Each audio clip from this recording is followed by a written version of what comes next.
Und weiter geht's. Wir bekommen jetzt einen Vortrag vom Professor Dr. Thomas Koch vom KIT Karlsruhe zu hören. Karlsruher Institut für Technologie. Ist das richtig? Herr Dr. Koch, bitte sehr, Ihre Bühne. Und wir hören jetzt was über Mobilität im Allgemeinen oder über Verbrenner. Sie erklären es am besten selbst. Ja? Danke. You have the presentation? Online? Oh, that helps a lot. Dankeschön, vielen Dank. Ja, vielen Dank, Herr Müller, für die Vorstellung. Vielen Dank für die Einladung heute hierher. Ich freue mich sehr, hier sein zu dürfen. Was wenige wissen, ich habe hier in der Schweiz, in Zürich, an der ETH auch mal 4 Jahre eine richtig kostbare Ausbildung genießen dürfen. Da habe ich eine besondere Dankbarkeit, die ich immer trage, dem Land der Schweiz gegenüber. Worum geht es heute? Es geht im Wesentlichen bei meinem Vortrag um das Themenfeld der Kraftstoffe. Und da möchte ich ganz kurz noch mal alle abholen. Es ist ein bisschen schwer für mich, weil ich gestern bei der Veranstaltungsreihe nicht dabei war. Vermutlich das eine oder andere schon gesagt wurde. Und dann können Sie ja schnell mit faulen Eiern werfen oder mit Bierflaschen, wenn alles schon gesagt wurde. Dann weiß ich, dass ich beschleunigen muss. 2018 bekannt hat der Intergovernmental Panel of Climate Change gesagt, die Menschheit hat ein Restbudget an CO2 von 420 Gigatonnen, hat dazu eine Wahrscheinlichkeit dran gehängt von 66%. Und wenn diese Emissionsmenge emittiert ist von 420 Gigatonnen, dann sei die Erderwärmung bei 1,5 Grad angekommen. Das ist einfach mal die Definition, die damals gelegt wurde. Daraus ergab sich dann eine politische Aktivität. Der Green Deal startete mit der jetzigen europäischen Regierung besonders intensiv im Jahr 2021. Und es wurde natürlich dann auch in die einzelnen Länder heruntergebrochen. Natürlich auch für viele Sektoren bekannt, für Industrie, für Wohnen, Heizen, Energie etc., aber auch für den Sektor Mobilität natürlich. Das heißt, wir haben eine Herausforderung, den Sektor Mobilität irgendwie neu zu gestalten. Und hier habe ich Ihnen in Puzzledarstellungsweise einfach mal die Sicht der Mehrheit der Menschen des Karlsruher Instituts für Technologie dargestellt. Was heißt es, wenn wir CO2 durch die Regulierung einsparen müssen? Das heißt, es gibt nicht den einen einzigen Königsweg, die eine einzige Lösung, mit der alles funktioniert. Eine vernünftige Kopplung, da kann das Fahrrad einen interessanten kleinen Teilbeitrag beisteuern. Der öffentliche Personennahverkehr kann einen interessanten Teilbeitrag beisteuern. Alternativen und neue Lösungen. New Work, ich muss nicht jede Reise machen, ich kann auch digitale Meetings stattfinden lassen und da Reisekilometer reduzieren. Ein absoluter, interessanter, spannender Sonderfall, Herr Braun hat es angesprochen, ist der reine Wasserstoff, der genutzt werden kann. Der ist regulatorisch besonders attraktiv. Und natürlich wird auch das batterieelektrische Fahrzeug, Battery Electric Vehicle, einen wichtigen Teilbeitrag der Zukunft einnehmen. Das ist auch unstrittig. Aber das Entscheidende ist, wir brauchen sicherlich mindestens einen weiteren entscheidenden Baustein. Ich werde es nachher ausführen, warum. Und das ist das, was wir die Refuels nennen, die sogenannten regenerativen Kraftstoffe.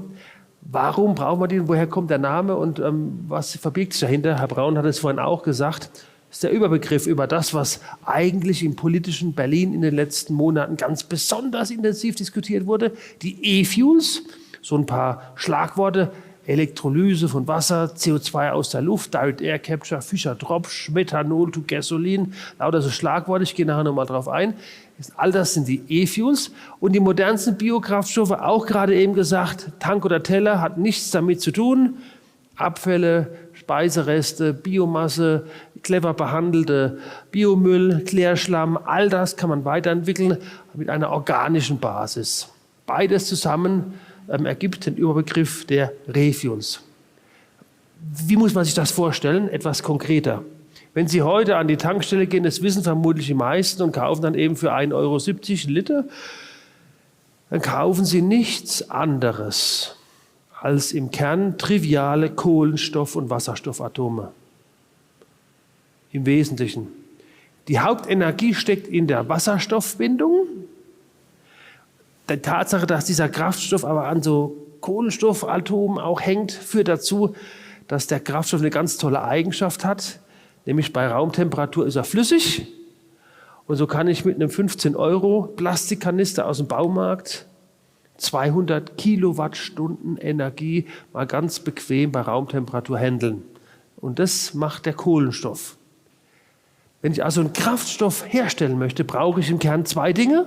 Ich brauche Wasserstoff und Kohlenstoff. Wie macht man das in der Technik? Ganz einfach, der Fachmann spricht von einem sogenannten Synthesegasgleichgewicht. Das ist nichts anderes wie ein Kochtopf, muss man sich vorstellen, nur gigantisch groß. Und den braucht man, um ein sogenanntes Wassergasgleichgewicht in der chemischen Anlage letztendlich vorliegen zu haben. Da ist dann drin Kohlenmonoxid, Wasser, Wasserstoff und Kohlendioxid. Ganz unspektakuläre Dinge. Sie brauchen also irgendwoher eine H- und eine C-Quelle und das können Sie auf verschiedene Wege machen, im Kern aus zwei Wegen. Nämlich über den Weg der E-Fuels, synthetisch. Da brauchen Sie vor allen Dingen erstmal den Wasserstoff, Hauptenergieträger und eben auch Haupttechnologie, Hürde heute kostenintensiv. Das machen wir mit Hilfe der sogenannten Elektrolyse. Das heißt, elektrische Energie brauchen wir in großen Mengen. Wir brauchen Wasser und dann wird eben aus Wasser Wasserstoff und den können wir hier reintun. Wir brauchen Kohlendioxid, das ist die technisch anspruchsvollste Lösung. Wir müssen irgendwie aus der Schatzkammer der Atmosphäre, das CO2, 420 ppm der Atmosphäre, Parts per Million sind CO2, clever aus der Atmosphäre herausnehmen und hier reintun. Da gibt es 1000 verschiedene Wege, Punktquellnutzung, ich gehe nicht auf Details ein. Aber das wäre der synthetische Pfad. Oder man lässt es einfach die Natur machen, über welchen Weg auch immer. Das ist dann hier der biogene Pfad, wo ich in irgendeiner Art und Weise organisches Material nehme. Es ist auch eine Kombination von beidem sehr gut technisch möglich und vorstellbar. So, dann haben wir also hier in einer Anlage dieses Gleichgewicht vorliegen und dann können hinterher die Fachleute über eine sogenannte technische Katalyse im Kern zwei Schritte bedienen im Nachgang. Sie können aus diesem Kochtopfinhalt über ein Fischer-Tropsch-Verfahren oder ein Methanolgewinnungsverfahren entweder etwas größere oder etwas kleinere Moleküle erzeugen. Das hier machen wir im großen Stil nicht in Deutschland und kaum in Europa. Das machen wir an den absoluten Grundstandorten dieser Erde. Ich komme nachher nochmal drauf, wo eben die Energie günstig vorliegt. Aber dann bekommen wir ein sogenanntes Zwischenprodukt, eine Syncrude wie Methanol, Alkohol oder Fischer-Tropsch. Und die tun wir anstelle des heutigen Rohöls nach Europa bringen mit den bekannten Tankfahrzeugen, mit den Tankern. Und hier in Europa haben wir bereits unsere Raffinerien. Und in diesen Raffinerien wird es ähnlich dem heutigen Rohöl einfach endverarbeitet. Zu verschiedenen Endprodukten, das können Dieselkraftstoffe sein oder Benzinkraftstoffe, auch Flugkraftstoffe etc. Das erfolgt dann in den heutigen bereits vorhandenen Raffinerien mit minimalen Änderungen, die vonnöten sind. Es gibt einen weiteren Pfad, der ist eben auch schon angesprochen worden, nur zur Vermeidung von Missverständnissen. Das sind die HVO-Produkte. Heute haben wir biogene Abfallprodukte, Speisereste etc. HVO steht für Hydrogen Treated Vegetable Oils, wasserstoffbehandelte Gemüseöle im übertragenen Sinne. Und da kommt am Ende auch ein hervorragender Kraftstoff raus, der heute schon im großen Stil produziert wird. Vorteil von diesem Weg hier, das ist etabliert, läuft schon im großen Stil los. Das wird alles links hier eher aufgebaut gerade. So, finde ich eine tolle Sache. Seit 10 Jahren engagiere ich mich sehr dafür. Die EU-Kommission hat angedeutet, das überzeugt uns nicht wirklich. Wir wollen eigentlich ab 2035 nur reine Elektromobilität.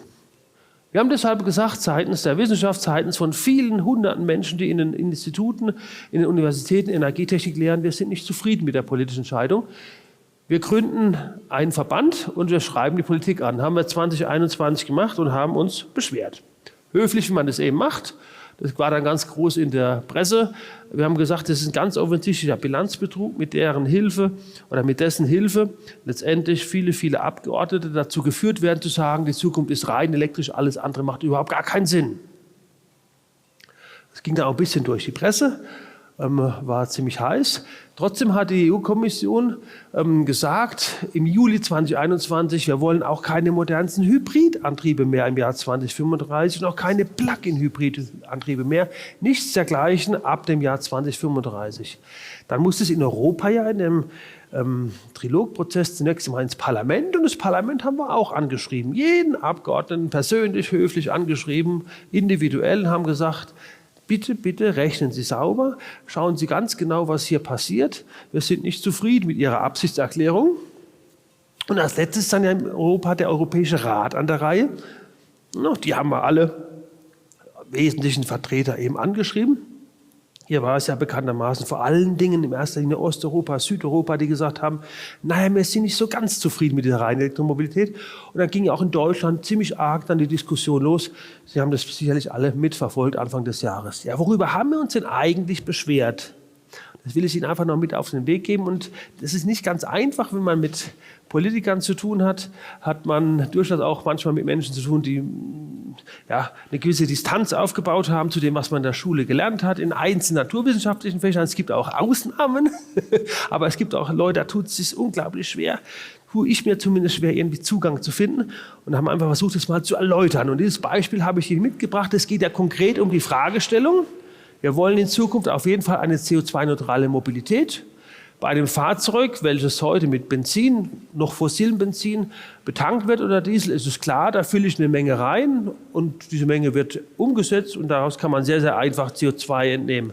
Bei den Elektrofahrzeugen ist es so, dass ja natürlich diese Fahrzeuge im Sektor Verkehr betrieben werden. Hier mal die Zahlen des Klimaschutzgesetzes 2022. Das sind Millionen Tonnen, die jeder Sektor eben emittieren darf. 139 Millionen der Sektor Verkehr und 257 der Sektor Energie. Und wenn Sie also ein Fahrzeug haben, das elektrisch angetrieben wird, wird es natürlich in diesem Sektor bewegt, aber es borgt sich die elektrische Energie natürlich aus dem Sektor Energie, holt sie rüber. Dann ist die Frage, wie viel elektrische Energie, die hier benötigt wird, wie viel CO2 wird denn hier eigentlich da anfallen. So, und das ist der Bilanzbetrug, auf den wir seit vielen, vielen Jahren nun hinweisen. Und das will ich Ihnen erläutern an einem ganz einfachen Beispiel, in der Hoffnung, dass Sie es auch nachvollziehen. Stellen Sie sich vor, Sie haben Tochter oder Sohn und die macht eine Ausbildung und sagt, Mensch, ich würde gerne eine Ausbildung machen, die kostet aber leider 6.000 € im Jahr. Papa, Mama, wir nehmen gleich mal das Szenario 2, das ist viel Geld, 6.000 € im Jahr. Ich gehe wirklich ganz, ganz fleißig arbeiten, gehe Pizzaplätze schruppen und arbeite noch irgendwo im Logistikzentrum, aber ich komme nur auf 4.800 € im Jahr. Das sind 80% der benötigten 6.000 €. Papa, Mama, würdet ihr mir helfen? Papa, Mama sagen, ja, logisch. Und was müssen Sie bezahlen? Nach Adam Riese 1.200 €, dann können die 6.000 € in diesem Szenario bezahlt werden. Einfache Mathematik, hat jeder verstanden. Kommt die zweite Stufe. Jetzt sagt die Tochter, Papa, Mama, vielen Dank, dass ihr 20% bezahlt. Ich habe da ein neues iPhone 15. Das hat ein paar super Gimmicks und auch so ein paar Cloud-Funktionen. So. Das kostet 100 € im Jahr mehr. 100 € im Jahr mehr. Und ich gehe auch weiterhin ganz, ganz, ganz fleißig arbeiten. Aber ihr müsst ja nur 20 € mehr bezahlen, wenn es 100 € mehr kostet, weil ihr ja 20% bezahlt. Und ich bin ja so fleißig, mache weiterhin 4.800 €. Da schauen Sie Ihre Tochter ganz grimmig an und sagen, Moment mal, so haben wir nicht gewettet. Du machst 4.800 €, wir zahlen zwar 20%, aber die 100 €, die müssen wir voll bezahlen. Wir haben also plus 100 €, die draufkommen. Das ist der betriebswirtschaftliche Unterschied zwischen Durchschnittskosten und Grenzkosten. Und die real anfallenden Kosten sind die Grenzkosten und diese 100 € gehen voll zu Last von Papa und Mama. So. Was will uns jetzt der Professor da vorne eigentlich erzählen? Sie können dieses einfache Beispiel übertragen auf das deutsche Energiesystem. Und anstelle der 6.000 € im Jahr, die das Studium kosten, haben wir den Energiebedarf unserer Volkswirtschaft mit ca. 600 Terawattstunden im Jahr, die unsere Volkswirtschaft braucht. Der wertvolle löbliche Beitrag der Tochter, nämlich 4.800 € zum Beispiel beizusteuern, ist gleichzusetzen mit dem Beitrag von Photovoltaik und Windkraft. Die arbeiten und leisten so viel, wie sie können, das ist auch gut so. Aber aufgefüllt werden muss hier oben durch die Kohlekraftwerke, durch die Gaskraftwerke. Wenn Sie also hier den Energiebedarf erhöhen, müssen Sie zunächst einmal in einer sauberen Basisbilanzierung, und es gibt dann 1000 Annahmen wie Überschussstrom, ich gehe nicht darauf ein, ich gehe nur mal auf die korrekte Basisbilanzierung ein, müssen Sie eben das hier voll den Fossilen zuschlagen. Andersherum, Annahme, wir hätten einen elektrischen Verbraucher weniger. Im Mix, den 20%, würde es bedeuten, der Mix im Strommix, der 360 bis 400 Gramm CO2 pro Kilowattstunde, setzt sich ja zusammen aus Photovoltaik, Wind, Wasser, Kohle, ein bisschen Nuklear noch und Gas. Wenn Sie jetzt einen Verbraucher weniger hätten, dann wird ja die Sonne nicht sagen, oh, der Strom wird nicht benötigt, ich scheine weniger. Und der Wind wird auch in meiner Welt nicht sagen, ich blase jetzt weniger. Der wird genauso blasen wie zuvor auch. Und die Regelung über die überwiegend fossilen Kraftwerke, die ist betroffen. Das sind die real anfallenden Emissionen. Haben viele hundert...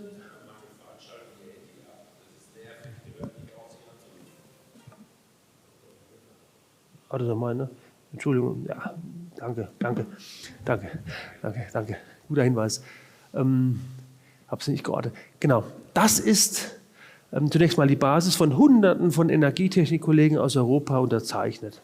Das Schlimme ist aber, das was mich sehr, sehr stört, für eine ganzheitliche Bewertung bedarf es ja mehr und nicht nur einer Fahrzeugnutzung beim Verbraucher. Es bedarf der Analyse der gesamten Infrastruktur, die aufgebaut wird, der Fahrzeugproduktion, die Verbrauchernutzung und das Recycling. Und eine solche umfassende Studie, und ich kenne die der Europäischen Union vorlagen, die habe ich auch kritisiert, die gab es nicht und die gibt es noch nicht. Die beste wird innerhalb der nächsten Wochen kommen vom VDI.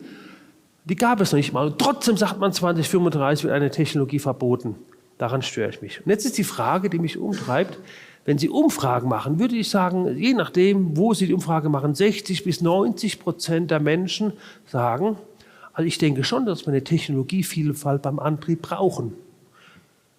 In dieser Größenordnung 60 bis 90%, je nachdem, wo Sie lagern. Wie schafft es dann aber offensichtlich eine clevere, intelligente Minderheit in der Politik, trotzdem ein ganz, ganz anderes Ziel durchzusetzen? Die EVP zum Beispiel, die konservative Partei, hat sehr, sehr gekämpft, dass es nicht kommt. Dieses Verbrennerverbot war aber auf verlorenen Posten mit anderen. Aber eine Minderheit in der Gesellschaft hat es geschafft, sich hier durchzusetzen. Und es geht nur und ausschließlich, indem man Mythen erzählt und die Mythen wirklich einimpft und viele unsichere Abgeordnete damit eben auf seine Seite bringt. Das erste ist immer dieser klare Satz, seit 10 Jahren schon, es gibt einen klaren CO2-Vorteil für Batteriefahrzeuge. Ja, wenn ich schweren Bilanzbetrug begehe, dann ist es der Fall. Und dann gibt es 2 Lager, die muss man kennen. Auf der einen Seite Deutsche Umwelthilfe, Greenpeace, ICCT, Transport and Environment, der Dachverband, VCT, bis hin zum Potsdamer Institut für Klimaforschung. Die sagen schon seit Jahren, es ist vollkommen klar, wir brauchen nur noch elektrisch, alles andere muss verboten werden. Und es gibt eine andere Front, Institut für Weltwirtschaft, Kiel, Wissenschaftliche Gesellschaft für Kraftfahrzeugtechnik, VDI, BDI, VDMA, Frontier, die sagt, wir brauchen eine gewisse Ausgewogenheit an Technologien. Und diese Fronten prallen immer wieder aufeinander. Aber es gibt weitere Mythen, Herr Braun hat das vorhin angeführt. E-Fuels sind ja unfassbar teuer. Sie kennen diese Aussage, Transport and Environment ist der europäische Dachverband, zu ineffizient und too expensive. Teuer wie Champagner. Dieses Schlagwort kennen Sie bestimmt auch. Deshalb macht das Ganze keinen Sinn. Dann schauen wir uns das mal einfach genau an und analysieren eine Vielzahl von Studien. Einige davon sind nicht verdächtig, dass sie irgendwie besonders politisch gefälligkeitsnah einzuordnen sind. Da ist alles dabei. Und was sehen Sie hier auf der X-Achse? Die Stromkosten, die man braucht, um einen Strom zu machen. Ich sagte vorhin, Sie brauchen für die Elektrolyse Wasserstoff, da brauchen Sie elektrische Energie. Sie bekommen dafür einen Kraftstoff in Euro pro Liter. Das ist ja ein sogenannter Fischer-Tropsch-Kraftstoff, egal welchen Pfad wir nehmen. Was sehen Sie? Je teurer der Strom ist für die Elektrolyse, umso teurer wird der Kraftstoff. Oh Wunder, wenn das Mehl teuer ist, sind die Brötchen teuer beim Bäcker.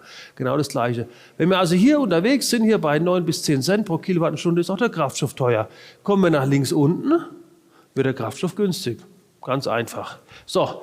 Wie teuer ist denn jetzt der Kraftstoff? Herr Braun hat es angekündigt, wir müssen an die Gunststandorte gehen, wo ich bei 1 Cent pro Kilowattstunde, also hier plus minus heute schon bin. mit Potenzial, mich noch deutlich unter 1 Eurocent pro Kilowattstunde zu entwickeln. Ja. Den HVO-Preis, den haben wir schon diskutiert, der ist heute plus minus auf Augenhöhe mit dem fossilen Kraftstoff. HVO war dieser Kraftstoff ganz rechts außen, den es heute schon im großen Stil zu kaufen gibt. Der ist manchmal ein bisschen teurer, manchmal kann er sogar etwas günstiger sein als der fossile. Gleiche Größenordnung. Und den Herrn kennen Sie mittlerweile.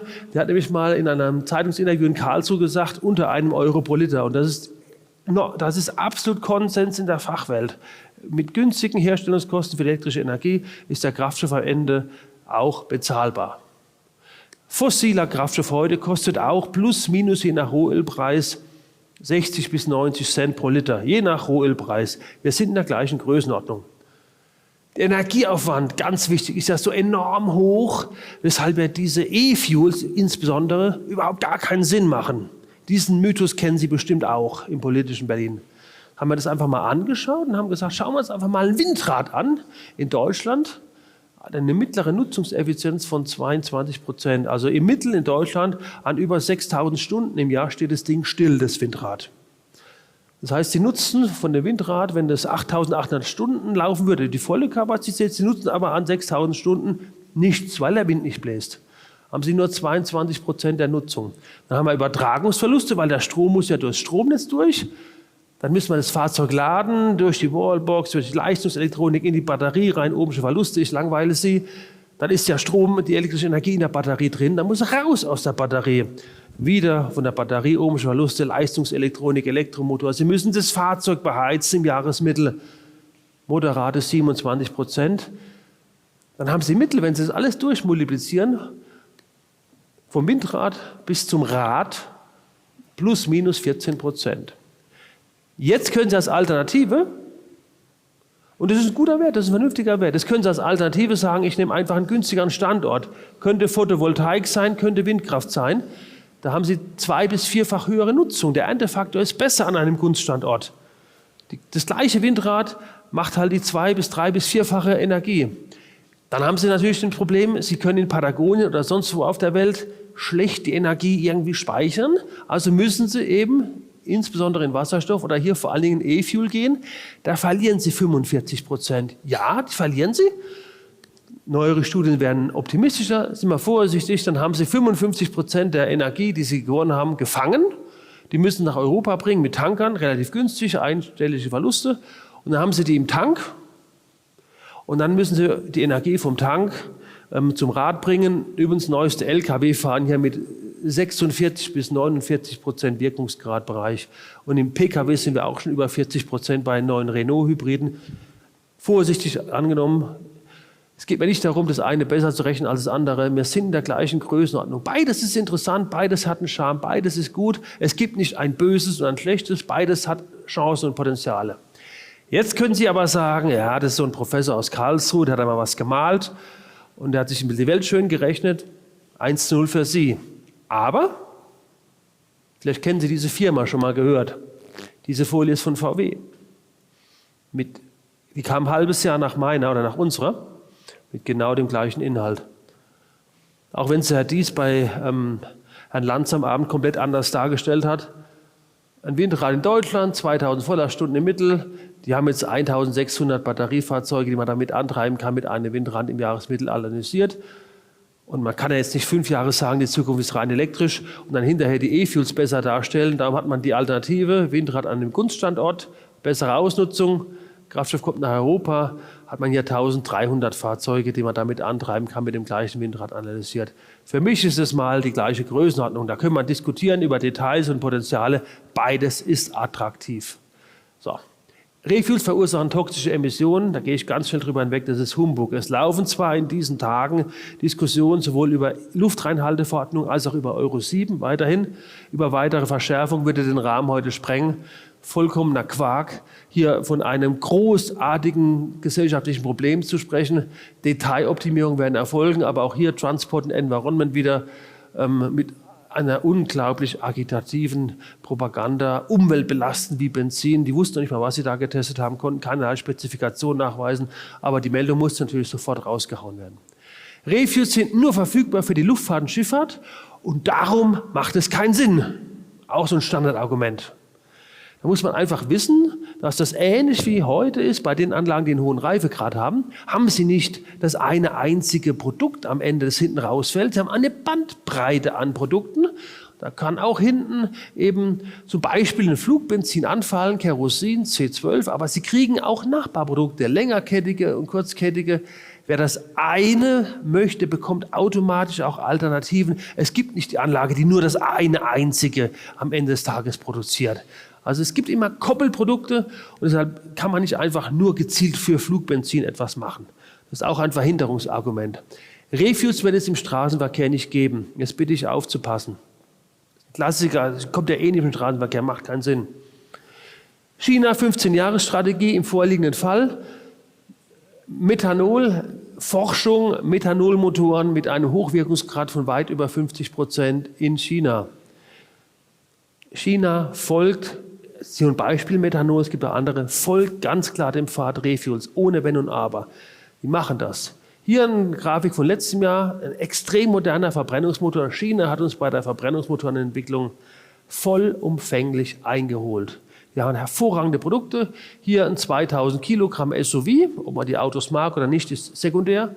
3,9 Liter. Ein Geely von Peking nach Shanghai mit einem Benzinhybriden. Super Leistung. China hat uns hier vollumfänglich eingeholt und die kaufen eben verschiedene Optionen. Bei Renault Horse in aller Munde, dass sie sich hier einbringen. China baut mit einem Zentrum in London 17 Motorenstandorte mit einem Headquarter und einem Schwerpunkt in Europa. Muss man sich auf der Zunge zergehen lassen. Die Karte ist vermutlich gestern schon mal so oder so ähnlich gezeigt worden. Die Aussage ist, um uns herum in Nachbarländern viele Tankstellen, in denen man heute schon CO2-neutralen Kraftstoff tanken kann, oder in Beimischung zumindest. In Kalifornien letztes Jahr waren 42% des verkauften Dieselkraftstoffes bereits HVO regenerativ, in diesem Jahr über 50%. Das ist doch mal eine Strategie. Schweden sagt 2030 60% des Kraftstoffes nicht fossil. Das ist doch mal ein Ansatz. Finde ich nicht schlecht als Option, um eben hochzurampen und den fossilen Anteil herunterzufahren.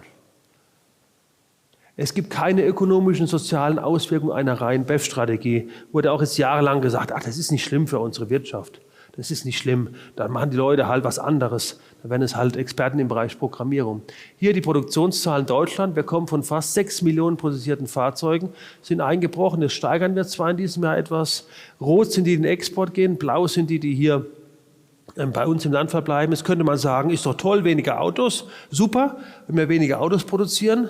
Das Problem ist, die werden produziert, nur nicht mehr bei uns. Das Geschäft ist weg.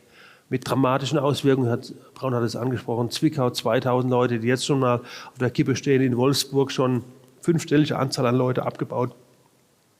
Das ist tragisch. Die Industrie findet das ganz, ganz toll mit dem Verbrennerverbot. Diese Firmen, Porsche, Audi, Honda, Hyundai, Stellantis, VW, BMW etc. pp., die haben alle COP26, Klimagipfel Glasgow, Ausstieg aus dem Verbrennungsmotor, nicht unterzeichnet. Und die dies unterzeichnet haben, Jim Farley von Ford, haben hinterher gesagt, natürlich brauche ich einen Verbrennungsmotor, trotzdem mal unterzeichnet. Und dann hat der Verantwortliche für den Green Deal, Herr Timmermans, in einem Interview bei Springer, bemerkenswert, gesagt, seine Gründe, warum er so gegen den Verbrennungsmotor ist.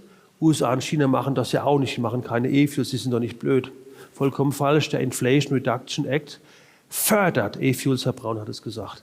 Weitere Dinge wie, wir dürfen nicht an der Vergangenheit festhalten, wir müssen jetzt was Neues machen. Ja, wir wollen was Neues, wir wollen keinen fossilen Kraftstoff mehr, wir wollen nachhaltig das Ganze gestalten. Aber die Argumente sind reine Statthalterargumente. Und wenn die Industrie ja das wirklich so toll findet, die Frage, warum steigt denn bitte schön dann Tavares, Stellantis, also Peugeot, Renault, Peugeot, Citroën, Opel, Fiat und Chrysler komplett aus dem politischen Lobbying aus, weil sie es nicht mehr aushalten. Zu mir sagen Vorstandsvorsitzender Herr Koch, mit Herrn Timmermans zu verhandeln ist ein Ding der Unmöglichkeit, es ist Zeitverschwendung, es macht keinen Sinn, es ist Ideologie. Genau das Gleiche. Zipse, BMW hat immer gesagt, wir brauchen eine Ausgewogenheit, auch Volkswagen Blume, wir brauchen Doppel-E, sowohl Elektromobilität als auch E-Fuels, genauso auch von Renault Luca de Meo. Was mich besonders umtreibt, dann die Aussage, die Elektromobilität ist besonders sozial gerecht. Letzte inhaltliche Folie von mir. Mir geht es ja gut, ich bin verbeamtet, habe ein schönes Gehalt. Aber habe ich immer ausgerechnet, mit Google ein bisschen zusammentragen, was tun heute die Verbrenner an Steuern beisteuern. Überwiegend Bundeshaushalt, nicht nur. Da habe ich analysiert, Lkw und Pkw zusammen, in Summe, Energiesteuer, Mehrwertsteuer, CO2-Steuer, Kfz-Steuer. Ich kam bei über 60 Milliarden Euro pro Jahr raus. Lkw, Pkw zusammen. Steuereinnahmen für unser Sozialsystem, für unsere Schulen, für Bildung, für Sicherheit etc. Wären heute alle Autos Lkw elektrisch, Gedankenmodell, und würden wir die Steuer, die wir heute haben auf der Elektrizität, Energiesteuer, Mehrwertsteuer, dann einnehmen, wären wir irgendwo hier unten. Das heißt, wir haben ein Delta von plus minus 50 Milliarden Euro. Wenn wir alles auf Elektromobilität umstellen würden, Gedankenmodell, mit der heutigen Besteuerung. Ich bin mir ziemlich sicher, dass die Politik sagen würde, also auf 50 Milliarden verzichte ich jetzt nicht so gern. Also könnte ich mir vorstellen. Das heißt, da kommt noch ein Riesenkostenbaustein drauf. Zudem ist ja die Elektromobilität noch immer sehr, sehr stark subventioniert, allein schon bei den Fahrzeugen. Da wird irgendetwas sich zurechtrütteln müssen. Kein Plädoyer gegen das Rechte im Generellen, aber die Aussage, das sei sozial gerecht, ist unverschämt. Ich spare mir die Zusammenfassung. Die Kernaussage ist, wir brauchen mehr Lösungen. Aber eine Frage habe ich noch nicht beantwortet. Und das ist die Schlussfolie. Die Aussage ist, wir brauchen mehrere Lösungen. Aber die Frage, die Herr Grau noch ganz kurz angesprochen hat, wie schnell können wir denn eigentlich die Alternative hochfahren? Und da möchte ich auf die FAV-Kraftstoffstudie verweisen, vom VDMA, über viele, viele Jahre aufgebaut, sehr, sehr umfangreich, mit ganz, ganz viel Wissen. Da war dabei Mineralölexperten, Kraftfahrzeugexperten, Logistikexperten, chemische Industrieexperten, Verfahrenstechniker, IFO Heidelberg als Umweltorganisation. Annahme hier oben, Covid-19-Impfszenario. Also, wir wollen wirklich keine jahrelangen Genehmigungsfristen. Und dann sehen Sie hier auf der X-Achse die Jahre und auf der Y-Achse den Anteil des Kraftstoffes in Europa, den wir substituieren könnten. Und das ist nur E-Fuel. Das ist nicht Biofuel. Biofuel könnten wir noch schneller 30-50% machen. Die haben wir quasi schon. Aber wenn wir kein Biofuel hätten, nur über E-Fuel, am schnellsten würde es gehen mit E-Methanol, Methanol to Gasoline. Und der Dieselpfad, der Dieselkraftstoff, das sogenannte Fischer-Tropsch, je nachdem, wie man redet, der hat hier dann in der Mitte der 20-30er Jahre seinen Peak. Da gibt es eine technische Lösung, die man erarbeiten muss. Manche Firmen sind da sehr weit und sagen, habe ich schon im Sack, das kann ich sehr früh bringen. Andere sagen, oh, ich brauche später, das ist ein Mittelwert. Aber dann könnten wir in der zweiten Hälfte der 20-30er Jahre 100% des Kraftstoffes CO2-neutral hier einführen, als Ergänzung zur Elektromobilität. Und dann kann man schauen, wer es am Markt am meisten möchte und sollte aber diesen Pfad ebenfalls ermöglichen. Ich danke für die Aufmerksamkeit, bin am Ende mit meinen Ausführungen, stehe auch für Fragen gerne zur Verfügung, auch gerne im Nachgang. Vielen Dank. Ja, vielen Dank von unserer Seite. Wir brauchen wieder die technische Pause, wie üblich. 5 Minuten geht es weiter mit dem Herrn Fock über Wasserstoff. Im Anschluss an die ganzen Vorträge, weil sonst kommen wir am Anfang schon in Verzug.